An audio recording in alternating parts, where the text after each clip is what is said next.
Hello students, in the previous lecture we have discussed about the working of your thermal power plant.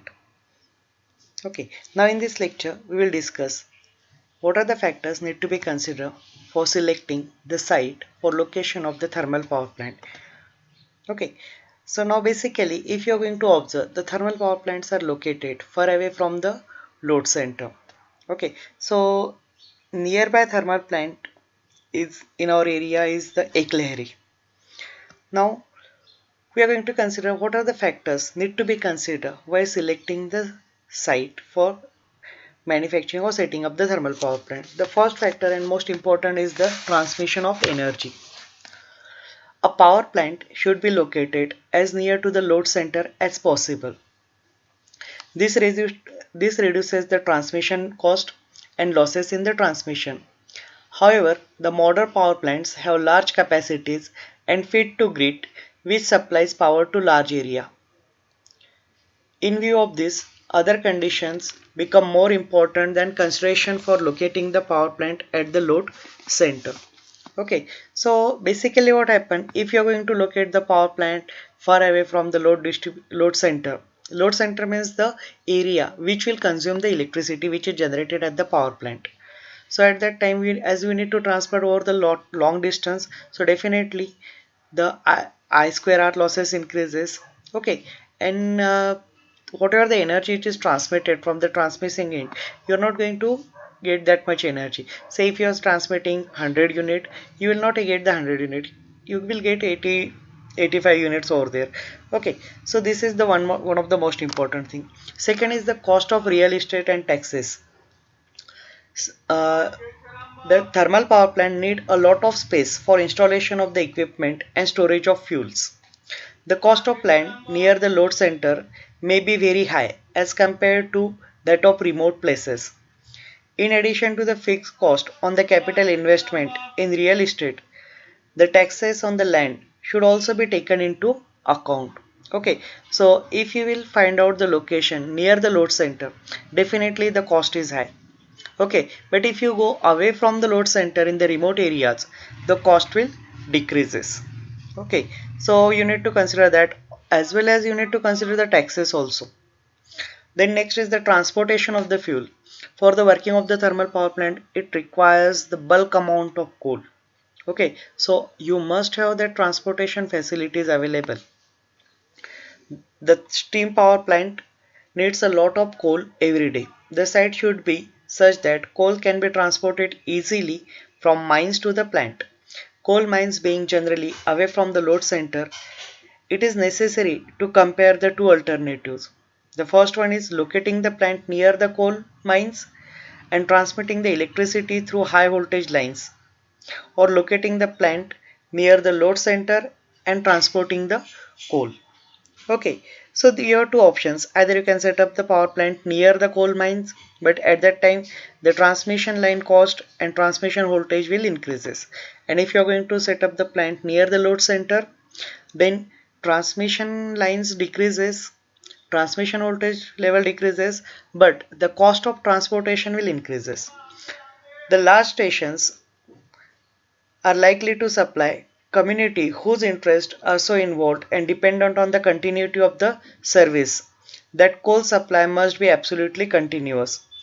It is often seen that the railway cannot deliver coal as per the schedule, resulting in the closure of thermal power plant for the long period. This aspect has been resulted in setting up the power plant near the coal mines. Okay, so these are certain things over there. Next, for working of the power plant, the most important element is the steam, and steam is generated from the water. So we have to find out the water source near the plant. And if you are going to set up the power plant where water is not available, then your power plant may not work. So availability of the water is the most important thing. An ample supply of water must be available for condenser and cooling water. The site adjacent to the large bodies of waters are preferable.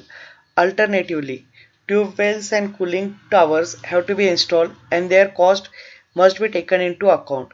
Availability of the reasonable pure water mix of the water is another requirement. Then the next thing is the disposal of ash.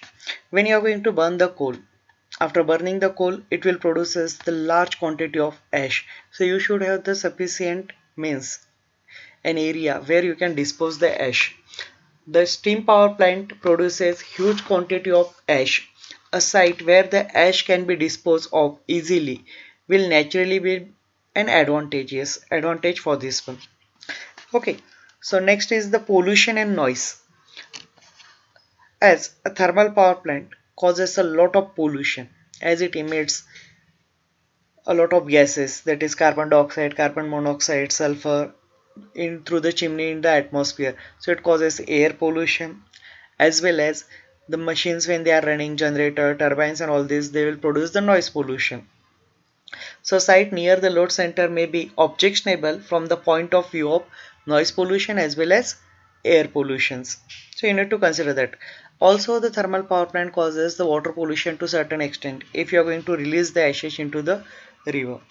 Then next point is the equitable growth in the different areas. It has been seen that availability of the power from a nearby source in the area encourage setting up of the heavy industries in that area. If power is available easily at affordable cost, then definitely the industries are going to be set up in that area. As a result of big industry, ancillary industry also come, and when the big industry come, their vendor and small industry which supplies material to the big industry also comes over there. This can improve the economy of the backward area considerably, and that causes increase the economy of that particular area. If it is a backward area and we are going to set up a power plant over there, so after setting up the power plant, a number of industries will come over there, and that will causes the circulation, more circulation of money, and the economy will improve. In a welfare state committed to the growth of all regions, some power plants should be therefore located in the backward areas. These areas offer an added advantage of low cost of land and cheap labor. So when you are going to set up the power plant in the backward area, you will get two advantages. One is the cost of land is very less over there, and second is the labor is cheap. Okay. Then reliability of the supply. If all the big power stations are located on one side of the state, the reliability of the supply in the remote area would be poor. As such, generating stations should be located in different areas of the state so that the reliability of the supply is good at all points. Okay, so if I'm going to look at all the power plants near the coal mines only. Okay, so if there is some problem, there may be a natural calamity like earthquake or something. So at that time, what happened? All the in that particular area, the power plant does not work. So other region of the state also does not get the power. Okay, so to increase the reliability, you need to set up the power plant at different locations. Okay, so in the next lecture, we will discuss about hydropower plant.